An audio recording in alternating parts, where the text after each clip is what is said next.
Wake up, America. Glad to have you here. Wake up! Why am I saying that? You're in a nightmare. You have 7 days to make a critical decision, but we still have time. So you're all right. My name is Larry Jasper. I'm coming from you from my garage. And I think that it's necessary because of the media application that's being applied today. We can talk about all the negative media and positive media out there, but I'll just say that in 5 weeks, Sarah Palin's got more negative media than Barack Obama's gotten in 2 years. So why is that? Because the media wants him in. They're left wing. I'm sorry, we're going to go over the facts here. We're going to use a Ben Franklin approach to decide whether or not Palin or Obama are better qualified for the presidency. Okay, let's start out with Obama. Obama has no experience running a company, balancing a budget, national security, or foreign policy, and has a civil servant background of national time for 143 days.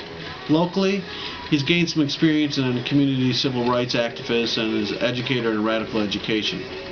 However, he does have a degree from Harvard, one of the best schools in the country.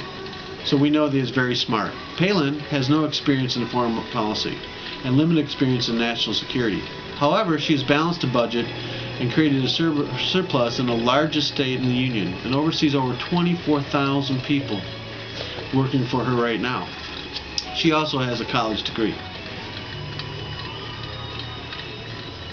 Now, Obama went to Hawaii and lived there when he was a boy. Palin's gone there as a young adult and finished up her college, which means both have experience with Asian culture. Obama's decisions on national security were wrong, specifically on the surge.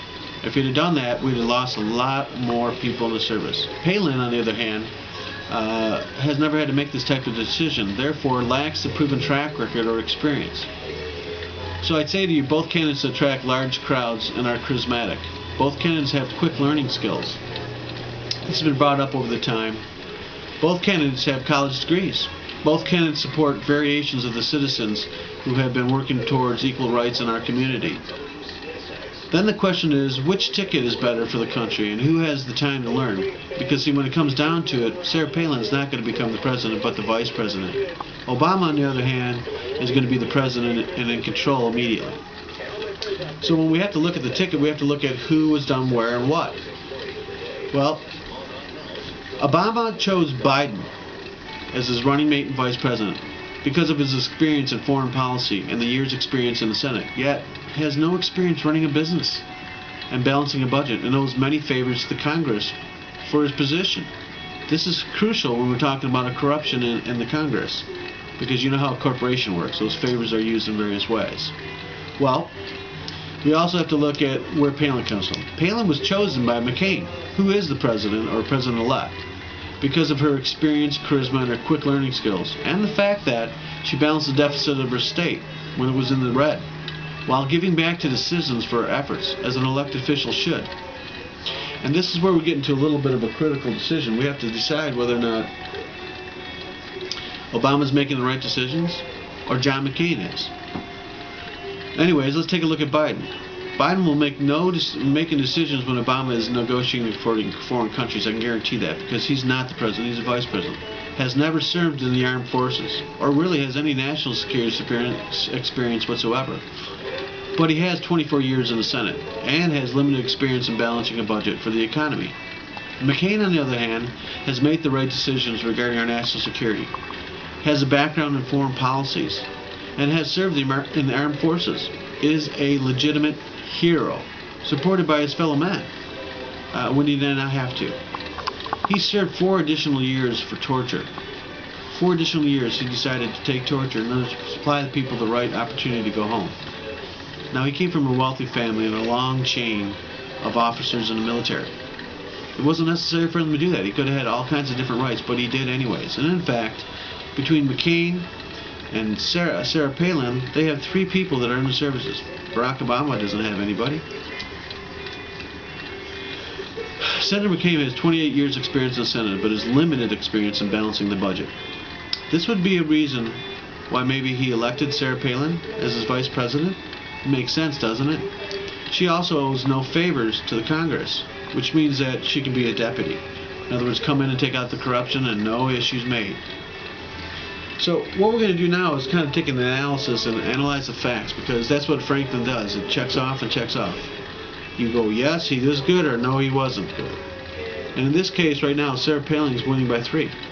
But she's the vice president candidate. So let's take a look at what I'm talking about.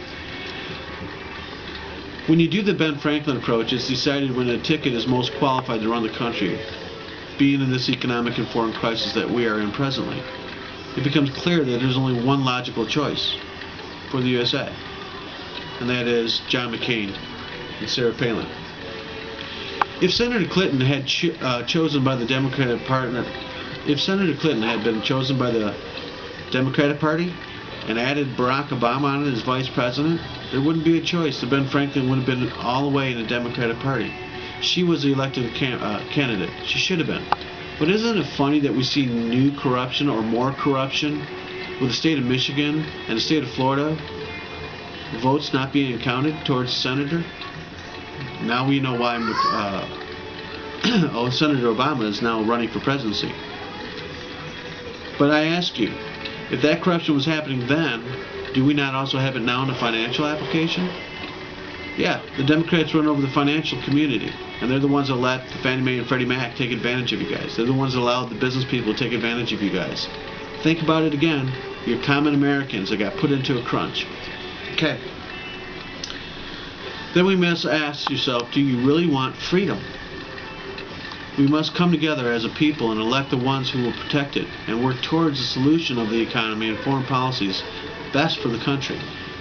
My challenge to either party is, if you really sincerely believe in what you're saying, then you ought to do the Jasper's Gateway. It's an economic recovery program, and I'm going to take you over here and take a look at my board. I spent 10 years developing this, but it put over 3 million people to work in less than 3 years. What it basically is a little city program that pulls together a Century 21st rail system working on, you got it, solar and hydrogen. Where would we start? The biggest unemployment area and state of the United States, and that's Michigan. Detroit to Chicago. 24 months we could enact that rail system and add over 40 cities, producing between 50 to 100,000 jobs.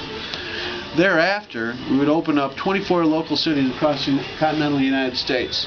All your major industrial areas, whether it be computers, automobiles, manufacturing, etc. The little cities designed to not only help the entrepreneur get on his feet again and reestablish the economy, but also to take the little guy and give him insurance, medical, dental, and education for free. All they do is have to contribute. But the difference is that we make it a public company, so everybody in this country wins. Dividends are paid to the taxpayer, because the taxpayer is going to support it through the government. Isn't that kind of cool? Now we're not talking about stealing from the rich and giving to the poor. What we're really doing is talking about helping out these states here. We're going to see 650,000 jobs in 18 months. 1.98 million jobs in 3 years. 3+ million jobs in 5 years. That will take us out of our economic recession and put us first class. What do I mean by first class? 21st century technology. We can do that. Obama's present record and the way he wants to go with it with socialism is going to put us back into Russia, backwards, not forward. Now, if you doubt me, go over to my site and take a look at it. You'll see what I'm saying. You'll see what's going on. In this site, you can also take a look at the rail system that will be attached throughout all the highway systems. 1961, Eisenhower had a great idea. He allowed a mass transit rail right away on all the highways, and that's how we connect everything. Here's where we're going to look at the initial jobs. Michigan, Illinois, Ohio, Pennsylvania, Iowa, Wisconsin, Missouri, Florida, Georgia, Colorado, Utah, Tennessee, Oregon, Nebraska, New York, California, Washington, South Dakota, and Texas. Those are our most hurt locations right now. We're still seeing the economy run because we're doing technology, but what we really need to do is we need to get manufacturing jobs going into technology. We have that opportunity. So my challenge to any party is, if you think that you got a guy in the backyard who can pull it off, then make it happen. Neither one of you have an economic strategy? I do. It will help everybody in this town and everyone throughout this United States. God bless America. Thank you for listening. Larry Jasper.